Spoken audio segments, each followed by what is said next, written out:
If your house didn't sell for the first time when you put it on the market, you're confused as to why. It's a very common thing. It's one of the most common reasons people call someone like me to a second opinion and potentially a cash offer, or sell off market after their listing didn't work out the first time. And today I'm going to go through the 4 most common reasons as to why your house may have not sold on the market. If we haven't met before, my name is John Cummings. I'm with Dad Life Property Solutions. Me and my family, my wife, my 4 boys, go all across the Lehigh Valley, and we're buying homes, selling them, fix and flipping them, renting them. We do all sorts of things all throughout the Lehigh Valley, but mostly we're trying to help you, the homeowner, to solve some sort of problem. Today, specifically, we're going over you individuals out there that may have listed your home and it just didn't sell. Maybe it expired. Maybe you took it off the market. You had a disagreement with your realtor, and whatever the case may be, the house didn't sell on the market. So when your house doesn't sell on the market, it's usually not just one issue. It's usually a culmination of a couple things that affect the outcome. And I'm just going to walk through the most common ones. So reason number 1 is the pricing was just too high. This is a little bit of a contention between realtors and sellers and agents and brokers in general. Every homeowner thinks they have an idea of what their home is worth. And to be honest with you, a lot of them do have a really good idea. The honest truth is, unless you're doing this day in and day out, the house 2 blocks down the road could be very different from your house. The market changes almost block by block sometimes. You can have a block in one area, and then 1 block over, if it's a different school district or if there's just something different about the street, it could be very different. That's one of the main things I see when individuals price their home too high, because they say, oh, my neighbor down the street got whatever for it, and my house is 10 times better. Guess what? Every homeowner thinks that their house is 10 times better than your house or your neighbor's house or everybody else. The reality is the market will tell you what your home is worth. Whatever someone wants to pay for your home is what they're going to pay for your home, no matter what you think. It doesn't matter what you think. The market will tell you the pricing. And get it, I understand, like, it's your home. You feel like it's the best. You put your heart and soul into this. It could have been your home for 30 years and you think it was amazing. And maybe it is. But it doesn't mean that everybody else thinks that. And at the end of the day, there has to be a buyer pool for your exact property. And if there's not, and you try to list too high, what you're ultimately doing is hurting yourself, and you're going to end up losing money in the long run for the sale. Individuals like myself, we try to take the emotion out of these sales, and that's one of the things that I don't like about residential real estate is it's so much emotion. Commercial, there's actual numbers, there's cap rates, there's actual numbers to justify certain sales, and they're a little ambiguous too, don't get me wrong, but when you're talking about residential sales, it really is just kind of what people think. We're just doing our best guess a lot of times. And if you want to know how I come up with my evaluations and how I hold comps and see sales, go check out one of my other videos. I show breakdown videos on how I come up with my numbers, and feel free to check it out in the channel. But yeah, that's definitely the biggest reason that homes don't sell on the market first time. Reason number 2 is the condition of the home. So the condition of the home, you could be in your home for 30 years. You could have been the sole owner. You could have outdated bathrooms. You could have an outdated kitchen. It may not even be in bad shape. It just might be outdated. I see it a lot. I see a lot of downsizers that they're retiring, they're looking to move down south, they're looking to move closer to kids. They just need a smaller home. So a lot of them want to even go rent. They have a beautiful home, well taken care of, but the bathrooms are from the 60s, 70s, right? And it's a beautiful bathroom, well maintained, well taken care of, but can't sell for top dollar in this market if you've never updated anything, even if you've taken care of it. Kitchen cabinets, another big thing. The flooring is a big thing, and they're high ticket items. They cost a significant amount of money to replace or repair. These outdated things, even if it's not necessarily a big repair issue like a roof or foundation issue, it doesn't necessarily need to be that. It could be death by 1,000 cuts as well, if you just have a lot of little things that you just have been outdated for some time.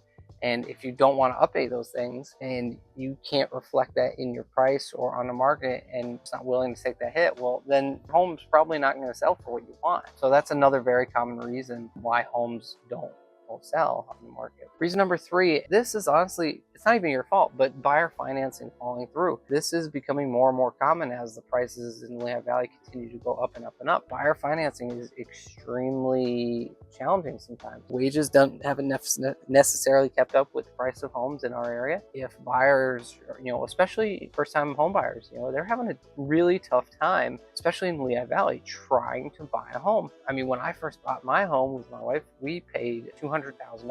Our home now, it's the same home. It's like a starter home, but there's no such thing as a starter home anymore. I'm probably making more starter homes than what are actually going on the market or what anybody's building, because the cost to build is just too much to make starter homes. It'd be well over 500,000 now. Price has gone dramatically up, so 20% down payment, the appraisal costs, the inspection costs, all of that adds up. It makes buyer financing that much more difficult. And if they're on the edge and then something happens where they lose a job, or they take on some new debt, or they have student loans, or whatever the case may be, their financing may fall through. A pre-approval is okay, but realistically, you won't get into the nitty-gritty until you get under contract. And at that point, if it's too late, you're already probably 10 to 15 days on market.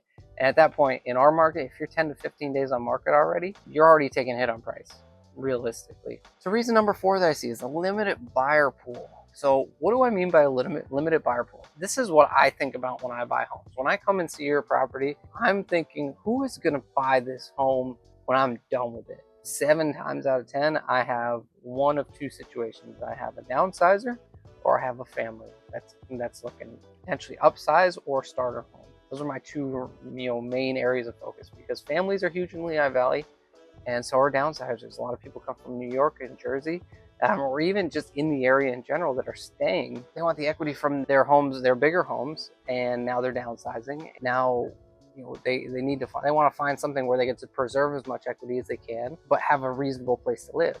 That's a big buyer pool. But if you have a home that's odd shape, or a weird layout, or it's in a location that's not necessarily great for most people to get to work or get to schools or anything like that, your buyer pool is getting more and more limited. Even things on a busy road. If you're going to Saucon Valley School District, or even Parkland School District, like if you're moving for a school district, and it's mainly because you want your kids to go to the school, right? Individuals like myself, we have our kids. My wife would never let us buy a home on a busy street. Busy streets, you're limiting your buyer pool significantly. You have to take that into consideration.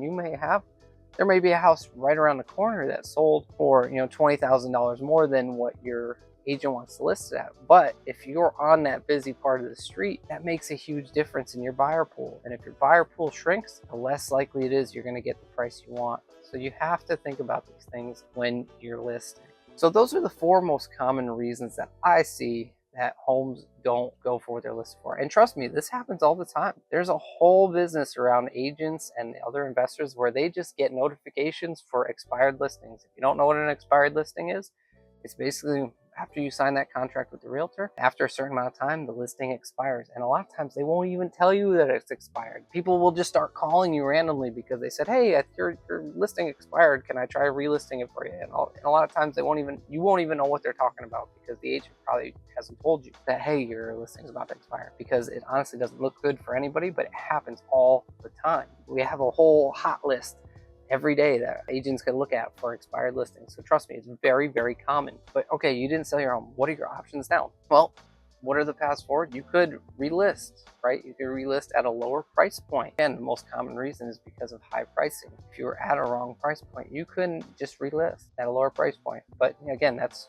just something that you have to decide. Make repairs, make adjustments to the property, and then try again. If it's outdated, or if you have small things that you can do to up the value, or create a value add situation where you can get to that price point. I mean, you have to lean heavily on an expert for this, though. Again, a really good agent is a great resource. I'm definitely a proponent of agents. I am an agent, but it's not typically what I'm doing. But if you get a good one, they're going to help you out. I've seen plenty of good agents and plenty of bad agents, and they should be working with you, tell you what the best way to approach a sale is. And again, if you give us a call and you're not sure if you want to work with an agent, or if you want a cash offer, or if you think that you're in one of these situations where it might not sell, feel free to give us a call. It's fine. We're happy to work with you, even if it means that you're not gonna work with us as a buyer. We're happy to just point you in the right direction, show you what we think, and why we think you would be good either listing it or selling off market. So that's all for today, guys. I hope that this video helped you out if your home didn't sell,